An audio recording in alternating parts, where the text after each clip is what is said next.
Fati, and I'm live from Manila's airport.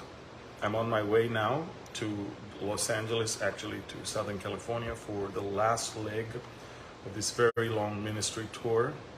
And these are breaking news regarding something very, very important.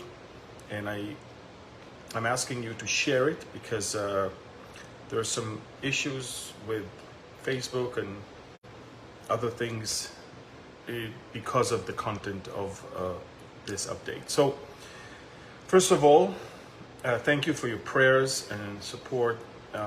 This has been an amazing tour so far with, I mean, one day I'll be able to update you with more, but I want you to know that there are three things that I wanted to update you on the war in Ukraine. This is an update on the war in Ukraine. Over the last few days, the Russians have made a significant advance both on the eastern part near the city of Bakhmut and on the southern part near the city of Zaporizhia. And basically, more and more villages are taken, key locations, key roads, and the West is extremely worried because of the Ukrainian losses are triple digit every day. We're talking about 100, 200, 300, sometimes 400 soldiers a day that they're losing in the war right now, both on the eastern front in the Donbass area and on the southern front down closer to Crimea. And these are major reasons for the Ukraine to worry. Over the last 24 hours, key people in the Ukrainian government and in the regional government, some governors of several key locations resigned. Something is going on. The Ukrainians understand that. Zelensky just forbid any private traveling of anyone from the government during this time. And again, one after the other, they're resigning right now. It looks very bad to the Ukrainians right now.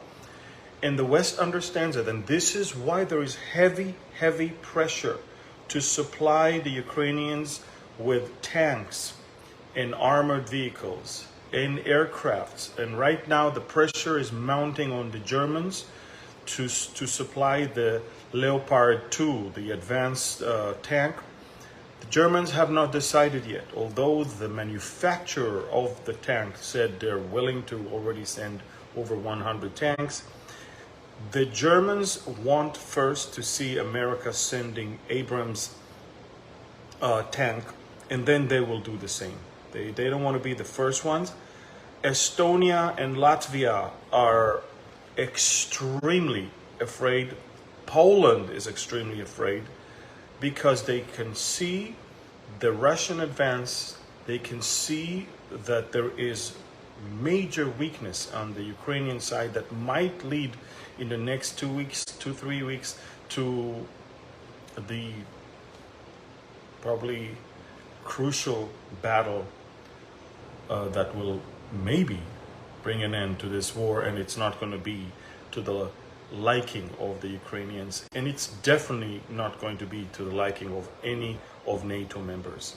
In the meantime, Sweden and Finland are unable to join NATO because Turkey is very angry now with Sweden. It is election year in Turkey, and Erdogan wants to be the defender of Islam. A few days ago, someone burned Quran in Stockholm outside of the Turkish embassy. They're using that right now as a reason why they're not going to allow Sweden into NATO. To accept NATO members, everyone must agree. And the only country that is not in agreement to the joining of Finland and Sweden is right now Turkey. The Finnish foreign minister a few hours ago said we might have to consider joining NATO without Sweden. So far they were always together. Turkey is a major blockade for that issue right now. Folks, again, major news are about to come from the Ukrainian front in the next few days. And I'm talking about Putin is preparing for something very, very big. Again, on the ground, the Russians are making progress. The Ukrainians are losing, again, triple digit per day. This is a disaster as far as they're concerned. And you must understand that in the meantime, and I'm reporting that on Telegram. Folks, if you do not follow me on Telegram, you might end up not knowing what's going on when the big things are coming. Israel is preparing for a strike on Iran right now. The Iranians never stopped for a second to enrich uranium from day one. And when it will happen as in a surprise, and everybody knows that. The Hezbollah already understands that it's coming. Therefore, they already said that a strike on Iran will get the entire region into war. Look, wars and rumors of wars all around this, part of the world. And in the meantime, the World Economic Forum ended its session in Davos. And this time, unlike years before, it's not about COVID. It's not about global warming. This time, there were less politicians and there were more CEOs. And the reason why I'm saying that is the major concern everybody is now talking about is collapse of economies, meltdown of economies, something way bigger than just recession. And again, I'm not saying it's going to happen. I'm saying this is what they are talking about and discussing, which means maybe something is being in the making when it comes to that, which will then allow them to push forward with global currency and other things to fight this. So, folks, even Soros did not hold his famous lunch in Davos this time. U.S. president wasn't there. Major presidents and prime ministers were not there this time. But again, record number of CEOs of companies, record number of private jets that are equal to, I think, 34,000 cars emission of CO2, of carbon dioxide. And again, they don't talk about climate change anymore, so who cares about fuel consumption of private jets. Big news on the Ukraine side.